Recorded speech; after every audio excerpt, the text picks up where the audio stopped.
The whispers in the baby monitor. The house was quiet. Outside, the wind howled softly through the trees, sending thin branches tapping against the nursery window. Inside, a dim glow from the nightlight cast long, stretching shadows across the walls. The baby's soft, rhythmic breathing was the only sound in the room. The crib, nestled against the far wall, held the small, sleeping form of their child, bundled in warm blankets. Downstairs, the baby monitor crackled. It had been silent moments before, transmitting nothing but the usual white noise. But now something had changed. A faint sound, low, whispery, barely audible, filtered through the receiver.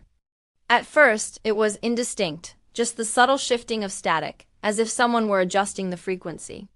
Then, gradually, it became clearer, a whisper, not a word, not a phrase.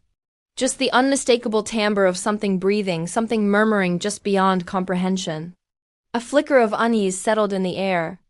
The monitor crackled again, distorting the sound for a moment before it settled back into an eerie quiet. Upstairs, the crib remained still. The child slept undisturbed. But beyond the glow of the nightlight, in the farthest corner of the nursery, something moved. It was subtle at first, a shift in the darkness, like the deepening of a shadow. The faintest outline of a shape barely distinguishable from the night itself. The monitor's camera, perched high on the wall, captured everything. Downstairs, the soft rustle of static thickened. The whispering returned, but this time, it carried something else.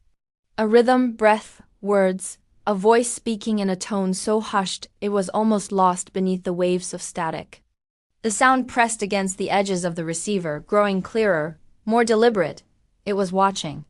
A faint creak echoed through the nursery. The shape in the corner shifted. On the monitor's screen, the static flickered. The dark form by the crib became sharper, its outline more defined, not just a shadow. Not just a trick of the dim light. Something stood there. It was tall, too tall, its limbs slightly distorted. As if it were bending in ways the human form shouldn't. The baby stirred slightly. A small whimper escaping its lips before settling again into stillness. The whispering did not stop. The figure remained, then, slowly, it turned. The camera feed flickered violently, static bursting across the screen in jagged waves. For a split second, an image burned through the distortion of face. Blurred, featureless, hollow where eyes should have been. The monitor's receiver let out a single, piercing burst of white noise before cutting to silence. Upstairs, the nursery was empty. The crib lay undisturbed, the child sleeping soundly beneath soft blankets. The nightlight hummed faintly against the wall, casting its warm glow into nothingness. But the air in the room felt different, heavier, charged, and in the farthest corner, where the light barely reached, the shadows lingered just a little too long, watching, waiting, listening.